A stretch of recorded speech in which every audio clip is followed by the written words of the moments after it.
चंदननगर के गोंदलपाड़ा क्षेत्र में आज रामनवमी के पावन अवसर पर भव्य कलश यात्रा का आयोजन किया गया। इस धार्मिक यात्रा में बड़ी संख्या में श्रद्धालुओं ने हिस्सा लिया। महिलाएं सिर पर कलश लेकर पूरे इलाके में भक्ति भाव के साथ यात्रा करती नजर आईं। यात्रा के दौरान जय श्री राम के नारों से पूरा माहौल भक्तिमय हो गया। जगह जगह श्रद्धालुओं द्वारा स्वागत किया गया और प्रसाद वितरण भी किया गया।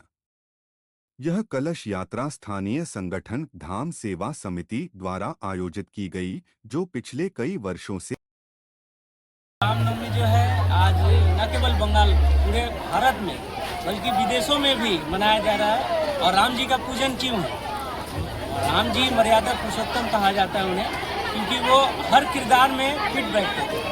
हर किरदार को उन्होंने मर्यादा स्थापित की, एक पुत्र के रूप में, एक पति के रूप में, एक पिता के रूप में, तीनों रूपों में उन्होंने मर्यादा स्थापित की और राम राज्य स्थापित की। इसीलिए आज पूरे विश्व में उनका डंका बज रहा है। बहुत बहुत धन्यवाद। अच्छा और एक सवाल बोले, ये कलश यात्रा का मतलब कुछ मायने? ये कलश यात्रा इसलिए है कि हमारे सत्य सनातनी धर्म में ऐसा माना जाता है किसी भी यज्ञ का, किसी भी पूजन का शुभारंभ तब तक नहीं हो सकता है जब तक गंगा माटी, गंगा जल हम लोग यज्ञ स्थल तक ना ले आए। ये कलश यात्रा उन बालिकाओं द्वारा किया जाता है जो कुमारी होती है और वो अपने सर पे माँ गंगा को लेकर यहाँ लाकर पूजन स्थल पर स्थापित करती है। उनके कलश स्थापना के साथ ही ये पूजनोत्सव शुरू होता है, बड़े ही हर्षोल्लास के साथ। ये धाम सेवा समिति के द्वारा पिछले 26 सालों से मनाया जाता है। अच्छा, कितना इस कलश यात्रा में लेडीज जो महिला थी, बच्ची थी, वो कितने लगभग में होंगे? संख्या तो असीमित है, लेकिन फिर भी 1000 की संख्या में बच्चियां यहाँ उपस्थित होती है प्रत्येक वर्ष। और आम नागरिक, राम भक्तजन भी इसका हिस्सा बनते हैं और शोभा यात्रा का शोभा बढ़ाते हैं। अच्छा, इस पूजा में जो आयोजन किया गया, जो मतलब पूजा जो क्लब है, क्लब का नाम क्या है? क्लब का नाम धाम सेवा समिति है। और धाम सेवा समिति इसलिए है क्योंकि इस क्लब के बहुत सारे कर्मसूची है।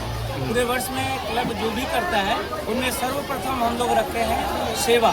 सेवा भाव के कारण इसका नाम धाम सेवा समिति हुआ। धाम इसलिए क्योंकि हमारे बगल में ही भगवान शिव का बहुत बड़ा तीर्थस्थल है तारकेश्वर धाम। हम लोग वहाँ जाकर सेवा शिविर लगाते हैं और जितने भी श्रद्धालु, जितने भी कांवड़िया भाई बंधु कष्ट में रहते हैं, उन्हें हम लोग बैठा के बाकायदा पेयजल की व्यवस्था, भोजन की व्यवस्था के साथ साथ उनके देह हाथ में जो बदन में दर्द रहता है उसका निवारण हम लोग उनका शरीर दबाकर, उनका शरीर को सेवा देकर भी हम लोग।